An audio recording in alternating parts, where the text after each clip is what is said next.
Welcome to What in the World, a project initiated by Hungry for Life International. Today's podcast is titled Poverty, Simple at a Distance, and Jess will be interviewing Angela Goertzen. So grab your headphones, sit back, relax, and listen as Angela talks about poverty and how it's only simple at a distance. Hi, and welcome back to another week of the What in the World podcast through Hungry for Life.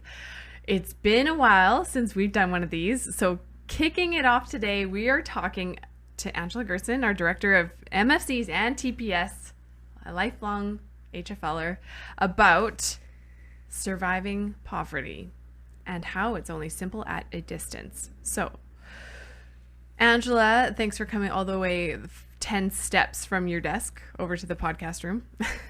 Thanks, Jess. It was no problem at all. I'm happy to be here. So Angela wrote a blog. I don't know. How long ago did you do this? Well, I actually started it,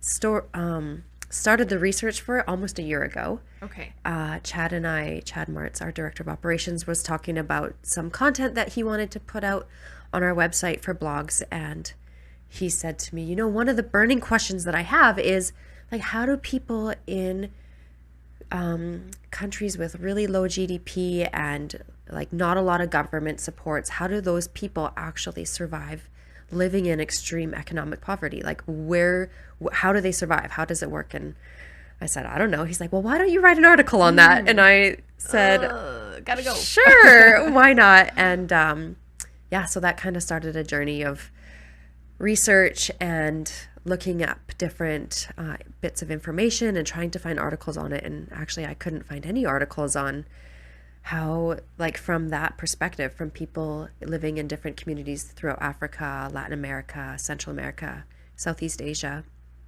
more of these at-risk communities, how they survive. And so I turned to our partners and I did a bunch of interviews over a couple of months with them. Yeah. And to gain their perspective and their experience and find out, firsthand from them. And it was really interesting. And I learned so much from them. So, yeah. Well, yeah. I mean, articles are great. And it's surprising you couldn't find any. Like, that's sad to me that you couldn't find any on that. But what's better than articles are talking firsthand to people who are actually living this out. Yeah. And so the point of this article was, we're going to walk through the whole blog and kind of dive into that. But exactly what you just said. How do people survive was this specifically below the poverty line? Yes. Yeah. So for Canadians, I mean, it's $2.15 a day. So how do people survive on that? Yeah. That's interesting timing of this podcast, because currently we have a bunch of staff who are doing what we're calling a poverty challenge, and so we are allotted $2.15 a day and trying to survive food budget of food, and that's just food. Yeah, like that's not any of our bills, that's not our gas getting to and from, like it's just food, and it's very hard. So I only started this yesterday, so I'm not far in, but already so many questions have come to mind that I'm like, this podcast is perfect timing because I can ask Angela all the questions. Great. Well, let's dive in. So let's talk about poverty and like how it's defined. Sure. Yeah. So most of the world defines poverty purely in an economic sense of living below a certain amount per day. And in the world, I think it's classified as $1.90 per day. People that survive on less than that live in extreme poverty. Our thought here at Hungry for Life, and through some of the reading that we've done, a really good author is Bryant Myers. He wrote a book called Walking with the Poor, Transformational Development Principles and Practices. And he talks about poverty as like an all-encompassing aspect of life. So it's not just your economic situation, but poverty is basically broken relationships. So either it's a broken relationship with yourself, that's where we have the mindset of shame and a mindset of like brokenness. And then there's poverty with the environment. And all of this stems back to creation and when original sin happened and it broke that perfect harmony and perfect unity within community, within the environment, within the economy. All of that was broken. And so that's like a holistic view of poverty. And that's really how we view it at Hungry for Life as well, with our mandate of working to eradicate needless suffering while helping to elevate spiritual vibrancy. So we're addressing spiritual poverty and physical poverty. But for the sake of this article, I really wanted to address that economic, physical poverty aspect. But it's really important to keep in mind that just because someone doesn't have enough money doesn't mean that they are only living in economic poverty, because all of these things play together. When you have a broken relationship with self, when you're living in shame, when you're living in broken relationships with others, it affects other parts of your being and your ability to thrive and flourish. Yeah. So what would you say would be how poverty is perceived in the Western world versus what you believe after your research of all this, how it should be perceived? Yeah. Well, I can't say as for fact, but just from being a person living in Canada and North America, poverty is often perceived as something that's solvable. And yet you look at our own community and the situation with homelessness and how multifaceted and difficult that is to address. We have issue of like the family breakdown. Well, that's poverty of relationships. We have food insecurities, rising prices, inflation. So that's an inability to have access to food supports. We have like government systems are there to help, but they're also really tedious and hard to navigate and hard to work through. And so like here in Canada, we have supports that help people, and yet it's still difficult to break out of that poverty cycle. And so when people in the West are thinking of like, well, how do we solve poverty, overseas in countries that are poor, it only is, as to quote Will Krull, one of our staff members here, it only is simple from a distance. Like same as here, there are so many different layers that have created this cycle. I mean, if we go back 400 years ago, we have the whole slavery issue, and you've stolen people from their communities, robbed them of a sense of ownership over their land, put them into a new land, and then colonialism took over.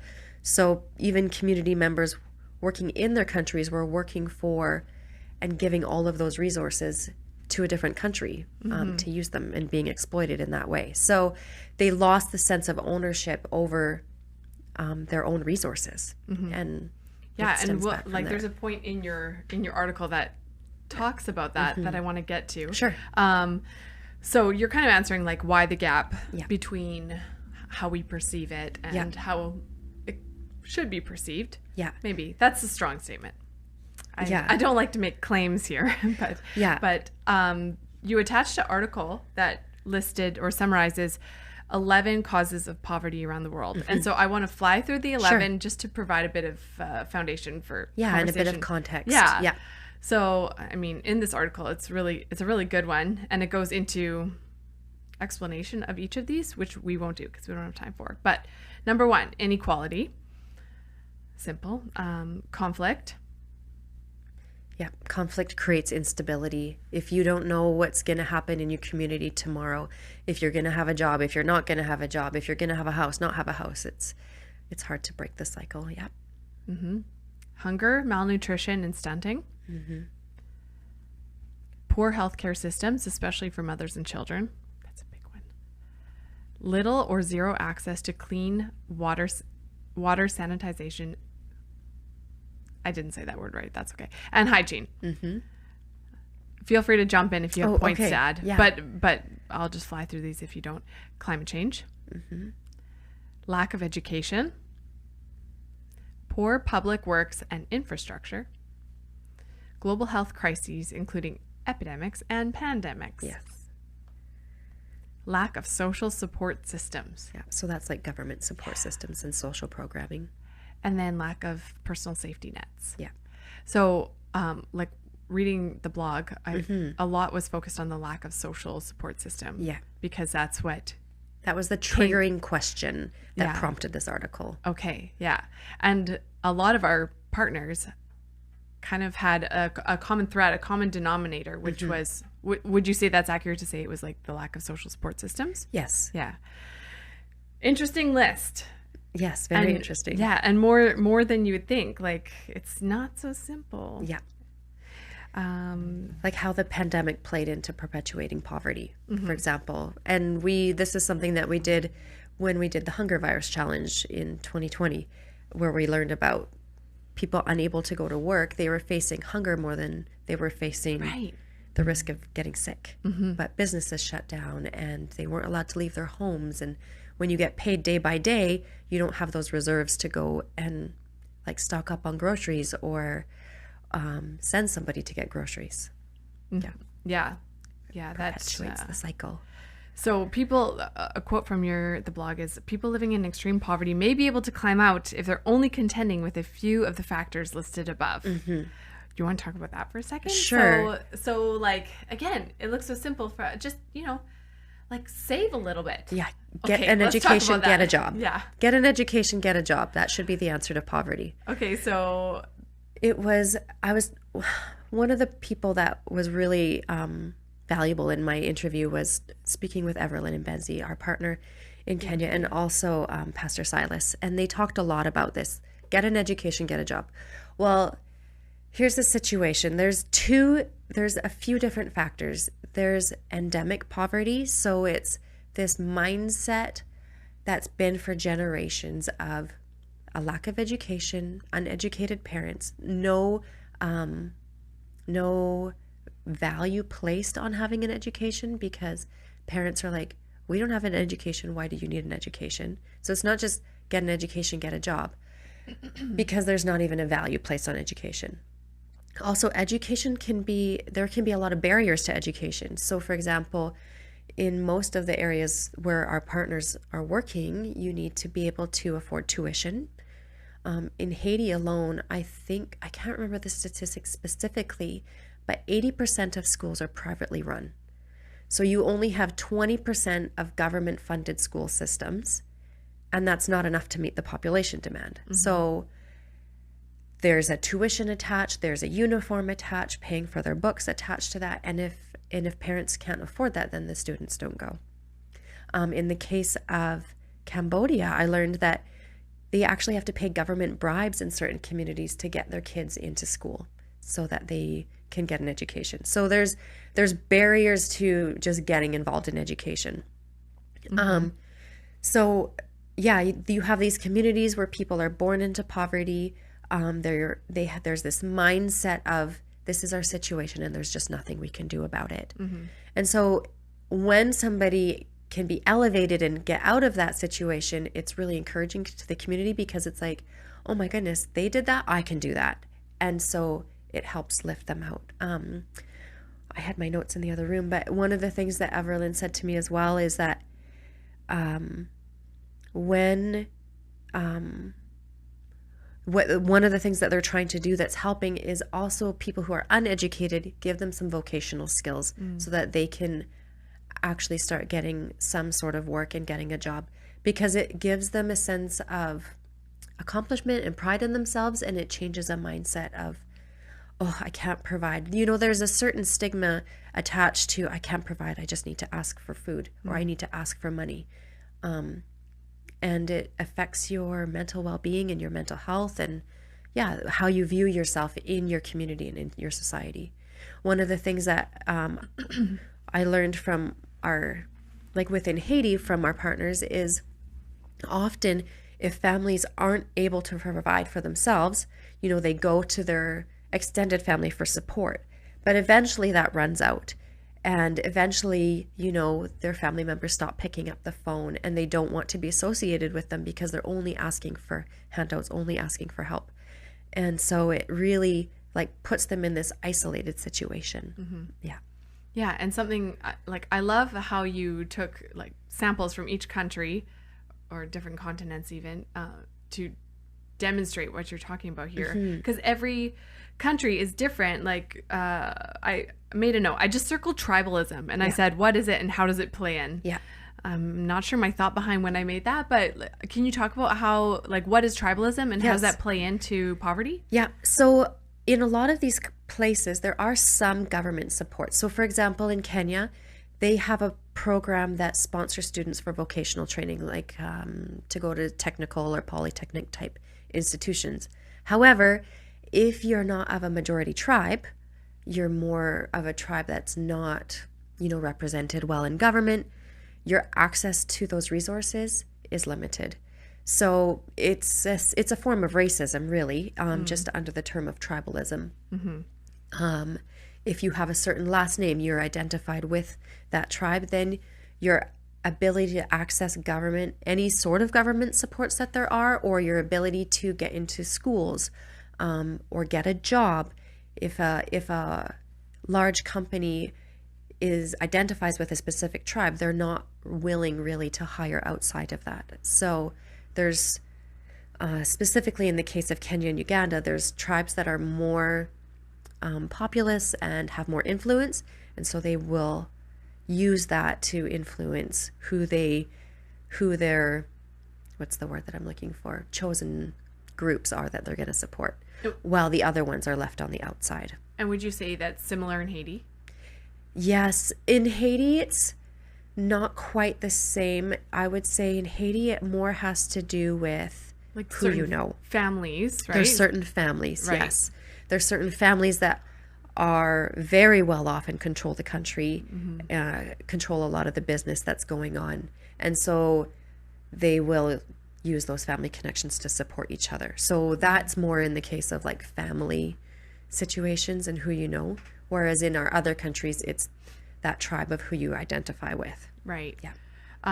Let's take Peru for an example. In the case of the Quechua, did I say that right? Yeah, Quechua. The Quechua people. The government has a program that offers a stipend, like about $33 a month, to people 65 years or older. However, in order to collect that stipend, there has to be a government office in that community. Otherwise, a person has to travel to the nearest city with a government building. And how much of a struggle is that for the Quechuan people? Yeah, so most of these communities within Peru are very remote, Right. very high up in the mountains. Roads. They can't get to a government office. No, it's difficult. It's like a day or two journey. Yeah. You have to leave your farm. You have to leave your place of employment, if you have employment in that community, to go. And, if what did I say? What did I say? So median income, $33 a month for sustainable living. So if they're getting like 120 sol per month, that is, and 1,300 sol per month is like your median income. It's like 10% of your income. You're going to travel for 2 days to get 10%. Right. It just isn't, it just isn't going to work. And a lot of them also, so that's for the like elderly assistance program. But then they also have like medical care or insurance for your children. Great programs in theory, but then the children need to be enrolled in schools. But schools are in the big cities. So either you move your whole family to an urban center to send them to school, or you just send your children, but they're at risk of living with families that they don't know. Yeah. Quechuan people are often seen as lower class within the minority or the majority group. And so they're treated, they're not treated as well within the cities. And so they face discrimination for their ethnic heritage, as well as where they are living has limited resources. Right. They're not able to participate in the government programs. And I was trying to find somewhere in here, you were talking about how, like, if somebody's sick and they don't have access, they'll trade something for medicine so that they can survive. But then they're trading, like, I don't know, maybe a whole month's wage of or livestock that provides for their family. Yeah. Then they're suddenly putting their whole family at risk because they don't have access to healthcare. Exactly. So there's so many like facets. little factors. Yeah. That create a big problem. Yeah, it's very true. Yeah. And so, like in the case of the Quechuan people, what I've learned is how do they actually support and survive day to day? Well, strategy is a lot of children. Right. So they have a lot of children. They're able to have a workforce. But children, from the perspective of our partner that I talked to, it's not that the family unit is always the most loving and caring environment. There's a lot of abuse. There's a lot of alcoholism, a lot of substance abuse. And so the kids are like, we need to get out of this situation. And they'll often leave home at the age of 12, move to urban areas, Oh, wow. find a job, or bus on the streets or something like that. Once they make a way for themselves, they'll try and bring other siblings to help them because of their dissatisfaction with their home. And But then, sorry. yeah, go ahead. Well, that just fuels the cycle of broken relationship that Yeah. you were talking about. Yeah, it really does. That's all I wanted to say. Yeah, no, it does. And it plays into, because of that broken relationship, they're not able to work together, or they don't work together to elevate themselves and support themselves. Like, for example, when I was speaking with Mary about Ukraine, there, the whole family works together. The children will get a job. Sometimes adult children will move to another country, but all of the money, or a large percent of the money, gets sent back home to support the parents, support the family, and the family structure is the support of, this is how we survive, this is how we do it. And there's a culture within families that you support your elderly parents no matter what. Yeah. So yeah, different ways of survival there. And you're kind of answering my next question, which is, without Social Security, what supports do at-risk people have? Yeah. So a big one is family. And one sentence I highlighted here is, all partners interviewed told you food is the most immediate need for those living in extreme poverty, and food is the basis of survival. And I think that's something I want to stop and highlight for a minute, because a lot of people here think that's like a handout. Like, oh, we're just going to support a feeding program. Like, what good does that do for community development? A lot. It does a lot for community development. Because, like, so, okay, this is just such a petty example, but I'm just going to use it. No, please do. Well, the poverty challenge. So I've been planning this, okay? I'm planning my $2.15 of food a day. It is all consuming for me to think about, like, how am I going to make this work? How am I going to get all 4 of my food groups to maintain health, or like somewhat healthy diet, which you can't even really do. And then let alone, I'm not even thinking about saving any pennies for tomorrow. Yeah. No, like that's not even a consideration, because I need all $2.15 of that to make it through the day. Yeah. And so it's like eye-opening to think, this is the reality. And like, no wonder for they so can't, many people around the world. They can't think, what about next week? Oh, what about starting a savings account, a savings and checkings account? Yeah. Like, of course not. Yeah. Your focus is how am I going to survive today? Yeah. How am I going to provide for my children today? Yeah.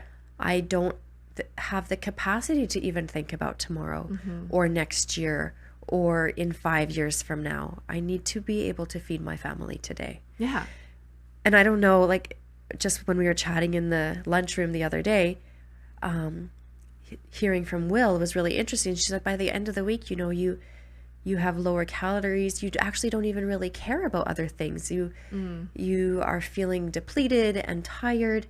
And so if we go back to like a cause of poverty, like how is being malnourished a cause that perpetuates economic poverty and stunting? Well, if children don't have adequate levels of protein and nutrition at a young age, your brain doesn't fully develop. The creative, strategic, operating part of your brain isn't fully developed. And so to even be creative and entrepreneurial and think of different solutions, it's not a function that can even really happen because you didn't grow that muscle in your body, or weren't able to grow that muscle in your body at a young age. So again, like keeps a person, is a barrier to them moving forward. Is it impossible? No, it's not impossible, but it is definitely a barrier. Yeah. And another thing that was really interesting, going back to your question. What was your question again? Well, it was without Social Security, what supports yes. do average people have? Yes. So supports that average people have, their neighbors. When I was chatting with Silas, he said a lot of people move from rural to urban because you think in the cities, okay, I can get a job. One member from the family will move there, but they don't have shelter. They don't have food. They don't have a home. So they set up a spot to live in the outskirts of a city, likely a slum. Within those areas, though, communities take care of each other. Your neighbor will look out for you. But it's what are you going to give me in return? So it's not always. Sometimes it's different, he said, but a lot of times it's like, okay, if I'm going to give you some money to pay your rent, then what are you going to give me in return? So it's like a borrowing society, and you're left owing or indebted to your neighbors. So maybe not borrowing on a monetary fund, but you have this sense of, okay, now I owe this person or they owe me, and they can collect on that debt whenever they feel that they want to. Another thing that really was apparent over the pandemic in a few of the communities is that while we have seen a trend over the last decade of people moving to urban centers, with the lockdowns, there was all of a sudden people in the urban centers weren't able to provide for themselves, a huge influx of people moving back to rural. Okay. And so here in rural communities, you have agriculture, you have farming, but the wages are a lot lower. It's really subsistence. And now they have an influx of their family coming back to seek support from them, the elderly community mostly. And now they're having to provide. And they did, but it was hard and difficult. And you're facing, especially in sub-Saharan Africa areas, you're facing drought, the expansion of the desert, crop failures or flooding. And so with this climate change, it's really affected the ability to produce agriculture and food. Family units were definitely the strongest. Neighbors supporting each other was the strongest. The local church actually works to support their communities and partnering with NGOs. So in a lot of communities, I found that while if there isn't a government support structure, there's been an NGO that's come in and stepped in as that support structure for a lot of communities. And so they are the ones who are setting up schools, having feeding programs, clean water initiative programs where people can participate, which has been great and helpful. But again, going back to that poverty of self, as a global community, we really need to find a way of engaging all people to work towards the benefit of helping each other. And it goes back to not just giving a handout, but how to equip people with skills to be able to provide for themselves. Yes, they need food in the immediate. If you don't have food, you're not going to survive. But for those resource giving NGOs, local people within their own communities, how to work with governments and work within communities to be able to build businesses and be able to remove barriers to have thriving businesses. So that people can actually elevate themselves on the long term. Yeah, on that note, I highlighted something. So these are all, when speaking about NGOs helping, these are all good things in concept, but when looking deeper, a power differential is created when NGO groups step in. When the power of decision-making and implementation is taken away from Indigenous leaders, this can contribute to feelings of shame and a sense of powerlessness because they can't help their own communities. Yeah. So that's exactly what you're just saying. Yeah. Yeah, definitely. Yeah. And so, yeah, that's why even here at Hungry for Life, we try really hard to work with local leaders that are already doing great things in their own communities, leadership development, leadership training, and it's not us doing that work. We're helping them provide for themselves in their own communities. So I'm going to segue into the last question. Why don't people make a choice just to change their situation? Again, going back to all of those things that we mentioned, Pastor Silas said to me in an analogy that was really great was, if you fall into a ditch and the sides are really steep, you can't climb out on your own. You just need someone to give you a hand to come out. And so that hand can come from different areas. It can come from hope and feelings of hope and faith in God. And when you see people in your own community, he said to me, when people see others from their own communities being successful and elevating themselves, it gives them hope, and it gives them a sense of, I can do that too, and moving forward. Other things that need to change is, like us in the West, we have a voice that we can use. And one of the things that really impacted me in hearing these stories, Saturday, our partner from Cambodia, said it to me. She's like, the way that we survive in our situation and their government is very dictator and very, it's quiet. We don't hear about it here in the West, but very overpowering and unsafe. The way they survive is by being quiet, keeping your head down and being quiet. And she said that's why in the West, we need people to tell our stories. We need people to advocate for us and raise awareness of what's going on here. So that was something that really struck me, and something that we can do is just, we need to tell their stories, tell what their realities are. And that's through relationship. So yeah, that's another thing that really struck me. What else struck me? Just the value of education. And, I think some people sometimes get tired of saying like, oh, it's with the children, but it really is with the next generation. If we can help through education, give people hope, change a mindset, give skills of entrepreneurship and business development, and kids are going to have an opportunity that their parents didn't have to elevate themselves and their families. So education is huge. And breaking down inequality, racism, tribalism, so that all people can have access to resources. Yeah, and you have a great list that's on the article, and so we'll leave a few things for people to go see themselves. Sure. And read the whole article. This is a really good one. Simple at a distance. Not much else I'm going to say about that, but I do encourage people to go read the article. I'll link it. I always say this. I'll link it in our bio. Somebody remind me to do that. Definitely. Will, for sure. Because it's so worth a read, and also just so good to be reminded that we have a huge voice and we should use it. That's all I wanted to ask. Did you have any final thoughts for this one? No, other than thanks for the opportunity to come and share about it. And thank you to our partners, I guess, for giving the time to just, I spent 2 hours on the phone with almost each of them and had asked them lots of questions. And so I hope I did them justice in sharing their stories and their realities of what they're facing. And it really was, again, just, I had someone say to me once, if they really didn't like their situation, they would just leave.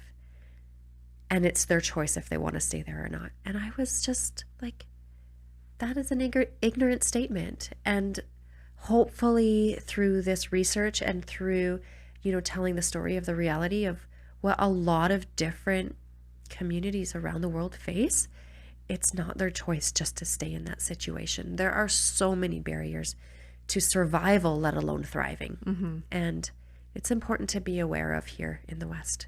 For sure. Thanks for doing the research on that. Thanks. I know that was a lot. And that is all. I don't know how to end these anymore, but we're just going to say goodbye for now. Goodbye for now. Okay, thanks. Thanks for listening to What in the World, where we seek to educate and inspire. Here at Hungry for Life, we are passionate about your group having a global impact in eradicating needless suffering. For more information, head over to our website at hungryforlife.org, and you can find us on Facebook, Instagram, YouTube, and wherever you may listen to podcasts. Tune in every other week for another conversation about what is happening at Hungry for Life.